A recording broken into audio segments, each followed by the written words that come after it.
Hey everyone, welcome back to Corporate Decoded, the place where we decode the language of corporate filings with a smirk and a magnifying glass. Today we're looking at Alset Inc. and it seems like they've had a bit of a roller coaster recently, which is always fun for us to sort through.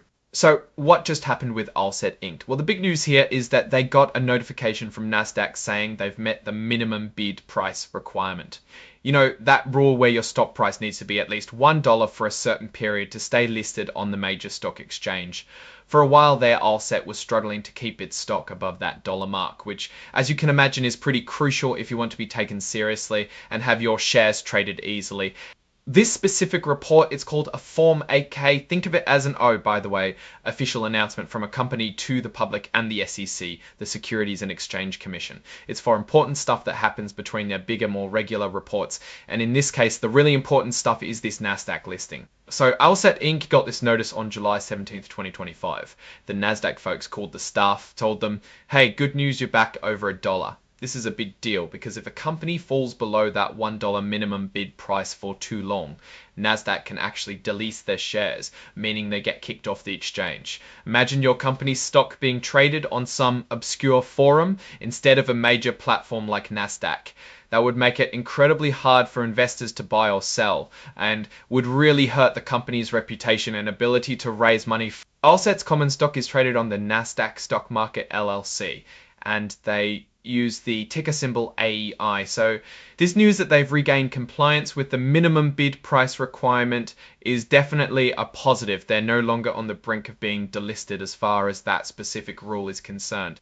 This filing confirms that their common stock has a par value of just a tiny fraction of a cent, $0.001. This is pretty standard for many companies, especially those that have gone through stock splits or have a lot of authorized shares.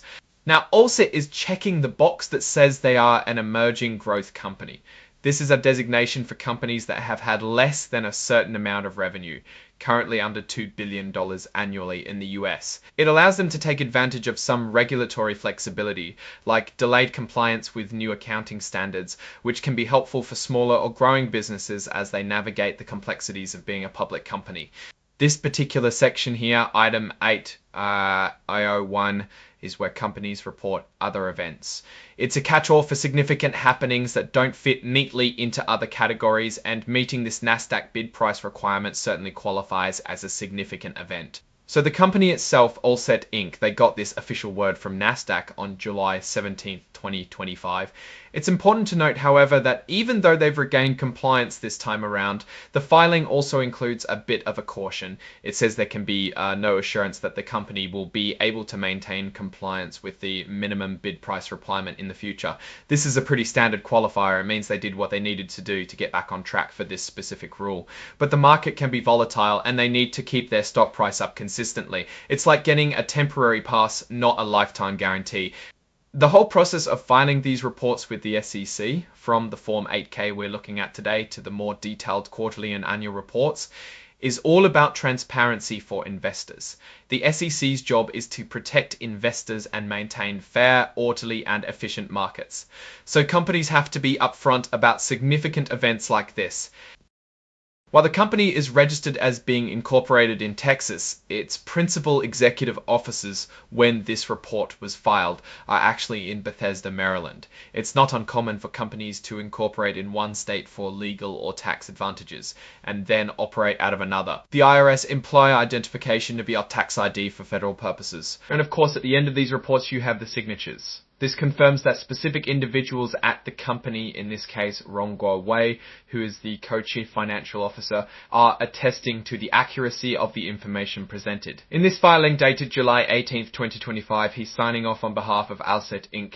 Now let's talk about what this really means for Alset. Being on Nasdaq is like being in a Premier League for companies. If you get delisted, it's like being relegated. So getting back into compliance with the minimum bid price is a huge step in the right direction. It means they've likely taken actions to boost their stock price, perhaps through improved business performance, investor buy-in, or maybe even a reverse stock split, though that's not explicitly stated here. However, that warning about future compliance is key. It signals that the company and its management are aware that this is an ongoing challenge and they need to demonstrate sustained performance to avoid future issues. One of the things we always look for is the story behind the numbers. While this filing itself is very focused on a specific regulatory event, the fact that they were at risk of delisting implies there have been underlying challenges that impacted their stock price. For example, were they facing declining revenues, increased competition, or perhaps negative investor sentiment about their business prospects? Without seeing their financial statements in this specific filing, it's hard to say definitively, but this news about the bid price is a symptom of potential broader issues. If they'd managed to turn things around operationally to support a higher stock price, that's fantastic. If they've simply executed a financial maneuver like a reverse split without addressing fundamental business problems, that could lead to further trouble down the road. The real test for Alset will be their ability to consistently grow and generate profits, proving that their stock price rise is a reflection of a healthy expanding business. So what's my take on Alset Inc. based on this? This report shows they've navigated a critical hurdle, avoiding the immediate threat of delisting. That's a win for the company and its current shareholders. It suggests a level of resilience and perhaps a successful strategy to shore up their stock price. However, the explicit mention that they can't guarantee future compliance is a red flag. It implies that the fundamental health or perceived value of the company might still be under scrutiny by the market. They are no longer in immediate danger of falling off the main exchange, showing they can meet minimum requirements, but the real strength comes from building a sustainable business that naturally supports a healthy share price. The market will be watching to see if this compliance is a red flag. It implies that the fundamental health or perceived value of the company might still be under scrutiny by the market. They are no longer in immediate danger of falling off the main exchange, showing they can meet minimum requirements. But the real strength comes from building a sustainable business that naturally supports a healthy share price. The market... Alright, that's our breakdown of Alset Inc.'s latest filing. What's your take on these numbers and what they signal for the company's future? Do you think they truly turned a corner, or is this just a temporary reprieve? Drop your thoughts in the comments. If this analysis was valuable, hitting that like button really helps, and subscribe for more deep dives into the world of corporate filings.